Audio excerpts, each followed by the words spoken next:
Praise God. I hope you're having a blessed day today. Let's get into our next devotion here. And today I'm going to be in the book of Revelations chapter 2.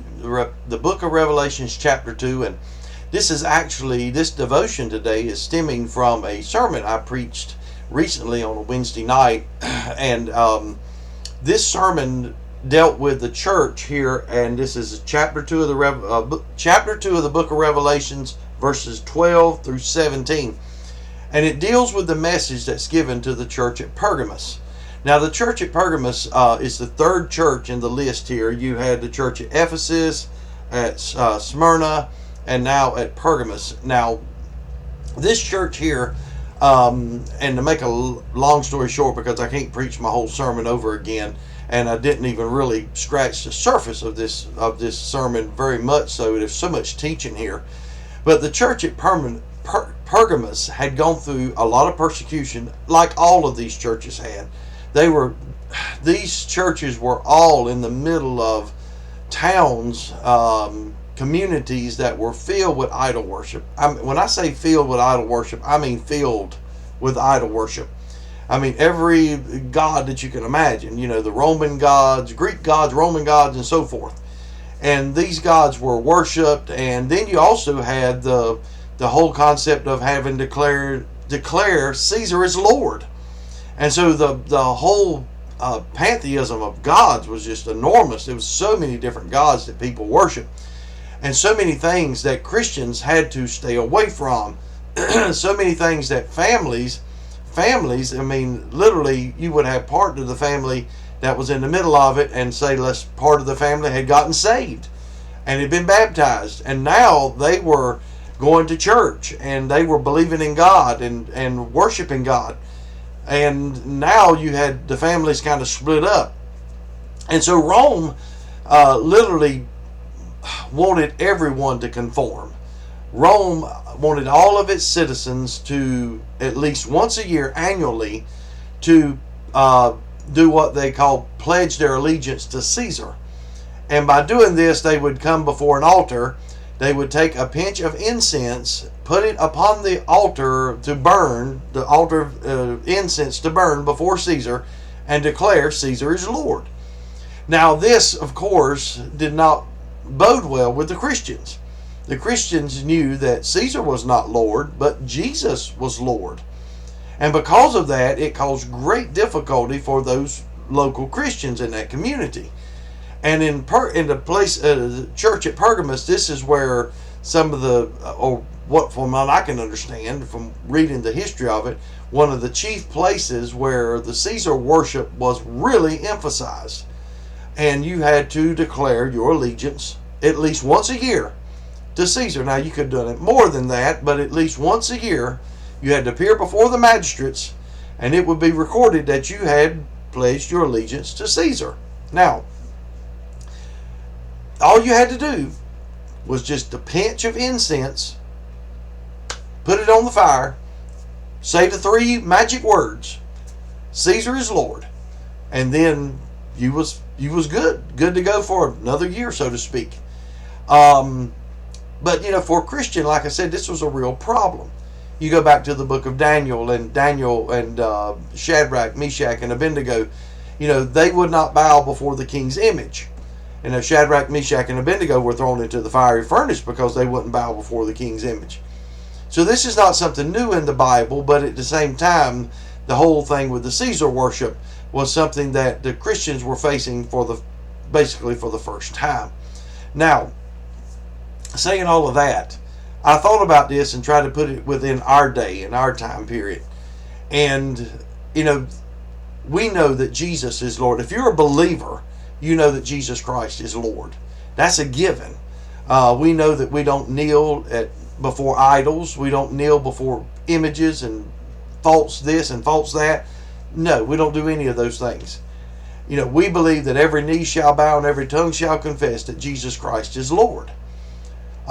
We don't want to hint at, declaring Caesar as Lord or the government as God or anything else such as this, whatever idol you worship. No man or no false religion or pagan idol or whatever it is. we don't go out and actively persecute people that do things like that. We're not into that. But we just try to preach the gospel, and we try to teach people that Jesus Christ is the only way to the Father. Praise God. Now, saying all of that, just a pinch. Now, I brought a little salt shaker here.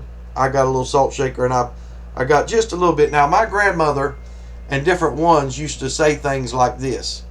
They used to say things, all right, when they were doing a recipe, they would say, now you put in this and you put in this and your salt, your sugar, your pepper, your flour, cornstarch, whatever the ingredient was they had on there.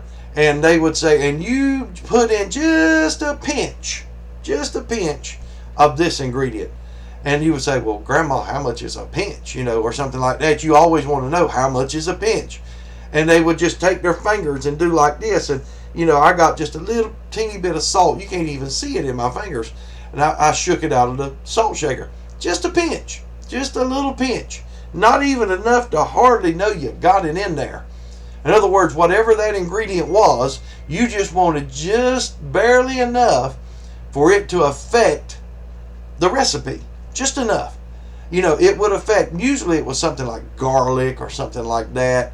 Pinch of garlic, because a little garlic can go a long way. A little garlic goes a long way.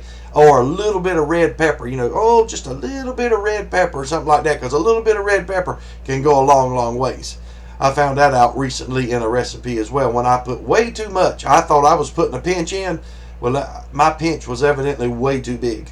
And that red pepper overpowered the whole thing. And I mean, it was a big crock pot. And it had all kinds of good stuff in there. And that red pepper, it overpowered. Not black pepper, red pepper. It overpowered the recipe. And I had to try to do things to kind of cut it down and get it cut down. And my wife's like, I can't hardly eat this stuff. It's so hot. And it was hot. It really was. And all it was a little pinch, a little packet. I mean, it wasn't much to it at all. And so Grandma would say something like, put a little pinch in there, but don't put too much, because if you put too much, you're going to ruin it. And I thought about that, a pinch of incense to Caesar, a pinch and 3 words. That's what you did. You took a little pinch, you got it in your hands, you put it on the incense, the fire. It would, burn a little bit of incense there. And then all of a sudden you've got the incense, you put the little pinch on there, and now you say the 3 words, Caesar is Lord, and you're good. And they even told the Christians, they said, look, you don't even have to mean this. You don't have to mean it. Just say it. Just say it. And it'll be like your pass. You don't even have to mean it. Just say the words. And so they would say, no, we're not going to do that, because we're not going to declare Caesar is Lord in any circumstances, whether it's with just a little pinch or whether it's with our whole hearts. And so it got them in trouble. And you say, what happened? Well, the penalty was, if you didn't do it, the penalty was death. Death. Oh my goodness, the penalty is death? Yes. And so Christians died by the hundreds and the thousands in these Roman provinces all over, in these different cities, in these different places. It was terrible. Terrible what happened to Christians, because they would not declare Caesar as Lord. So I want to encourage you today, because this world, it wants us to do this little pinching game again. The world wants us to do this little pinching game and just declare Caesar is Lord. Just declare, just get along with all the woke ideology. Get along with all the woke progressive ideas. Just get along for getting along's sake. You don't have to mean it. Just say the words. Well, no, I'm not going to do that. I'm not going to say the words. I'm not going to declare, that men can marry men or women can marry women. I'm not going to declare that there's more than 2 genders. I'm not going to declare, these things where boys should be in girls' sports and things such as that, and there's no difference between boys and girls. I'm not going to declare, all of these different things that the woke agenda wants you to declare. I'm not going to declare that a baby in its mother's womb is not a real life. It is a real life. It's got a heartbeat. Praise God. That boy or girl's got a heartbeat. That's a real life. I'm not going to declare these things that they say oh, just go along to be getting along. No, 1,000 times no. I'm not. They didn't take back then. They didn't declare Caesar as Lord, and we today, we have got to carry our cross, and we've got to toe the line, and we've got to stiffen our spines, and we've got to stand strong in the Lord and the power of His might. And if we give in to these ideas and these philosophies and ideologies, then we're just, well, friends, if we do that, then we just backslidden, and we've gotten to the place where we can't tell right from wrong and good from evil.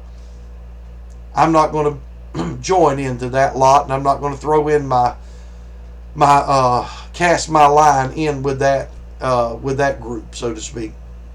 But I'm going to stand firm in the power of the Lord. And even though a little pinch might buy me some acceptance, even though a little pinch might buy me some favor, I'd rather have the favor of God than the favor of man any day. God bless you. I hope you enjoyed this, and I hope you'll share it with someone else and subscribe to this channel. God bless you, and I hope to talk to you again real soon.